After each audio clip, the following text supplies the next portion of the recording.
नीरा कनाल ज्या मंत्रालयाचा भाग आहे त्या मंत्रालयाचं मंत्रिपद हे दादांनी त्या ठिकाणी खूप सक्षमपणे बघितलं, आपण सगळ्यांनी बघितलं। माझ्या वडिलांचे आणि त्यांचे फार चांगले संबंध होते। दोघं एकत्र बऱ्याच वेळा तिथं थांबायचे, राहायचे। त्या दोघांना कृषी क्षेत्र खूप आवडायचं। एकदा त्यांना चांगली जर्सी गाई घ्यायची होती। दोघांनी ठरवलं चला बँगलोरला आपण जाऊ।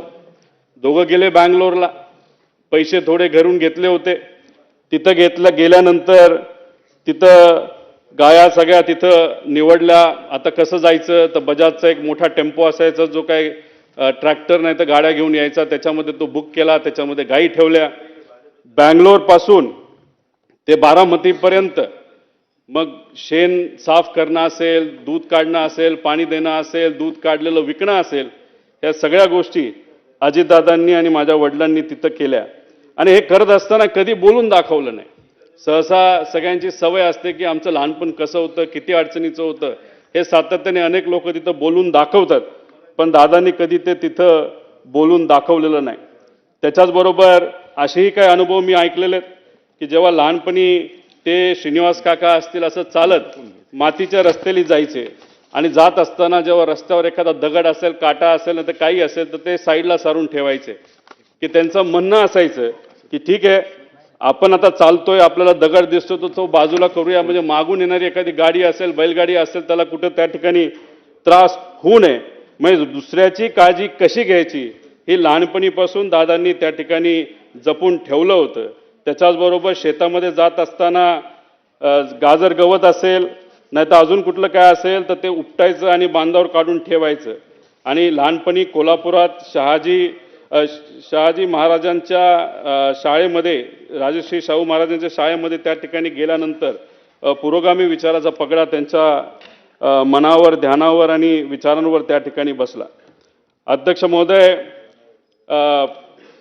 फार लहान म्हणजे कदाचित ते 18 ते 20 वर्षाचे असतील तेव्हा वडिलांचा अकाली निधन त्या ठिकाणी झालं आणि ते झाल्यानंतर शेतीची पूर्णपणे जबाबदारी काकांवर तिथं आली आणि त्याच्यामध्ये कष्ट कसे करायचे, शेतीत नवीन प्रयोग कसे करायचे हे कुठं ना कुठंतरी सातत्याने ते तिथं समजून घेत होते।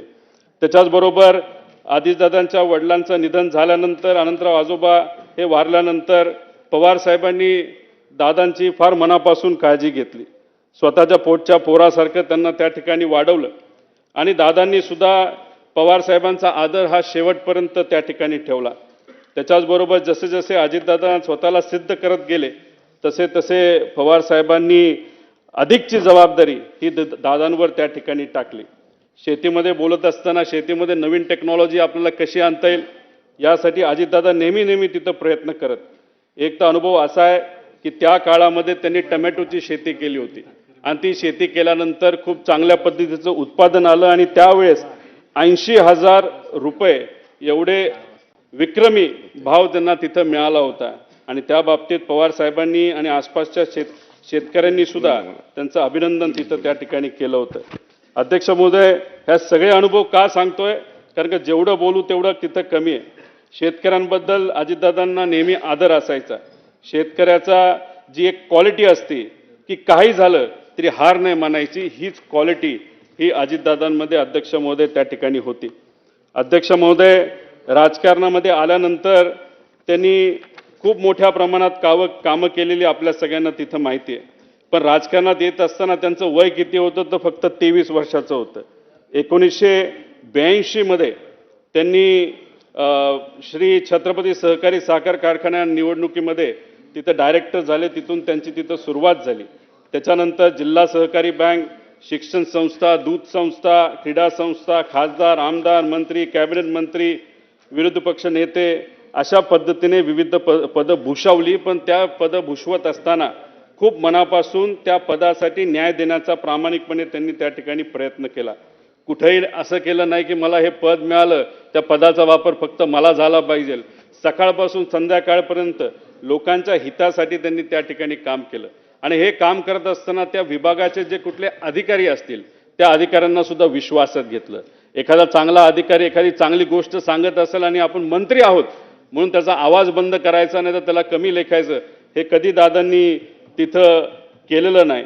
आणि त्यामुळेच अधिकाऱ्यांमध्ये सुद्धा दादांबद्दल फार चांगली भावना ही शेवटपर्यंत त्या ठिकाणी राहिली.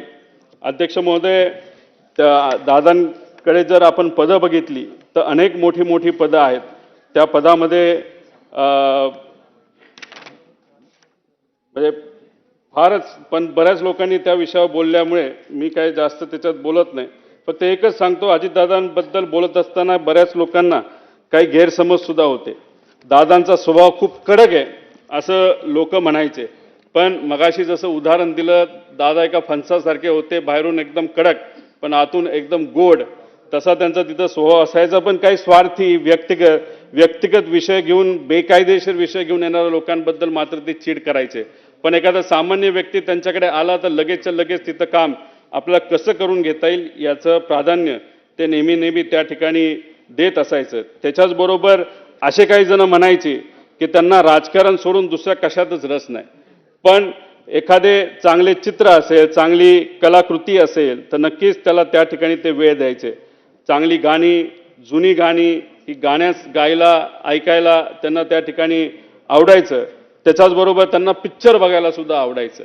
पण बहुतांश पिक्चर त्यांचे ते आवडकीचे जे होते ते सर्व जुने पिक्चर होते. खरं तर मी मध्ये त्यांना विनंती केली होती की KGF पिक्चर हे तुम्ही बघा, रॉकी बाय. कारण की एका प्रचारामध्ये मी कुठेतरी बोलून गेलो, आजचे रॉकी बाय कोण आहेत राजकारणात, ते तर दादा आहेत. तर दादा म्हणले, हा कसला पिक्चर तू काढला? म्हणलं, दादा जेव्हा प्रचार होईल, आपण पिंपरी चिंचवडमध्ये सत्तेत येऊ, त्यानंतर आपण दोघं एकत्रित बसून तो पिक्चर बघू. तर रोहित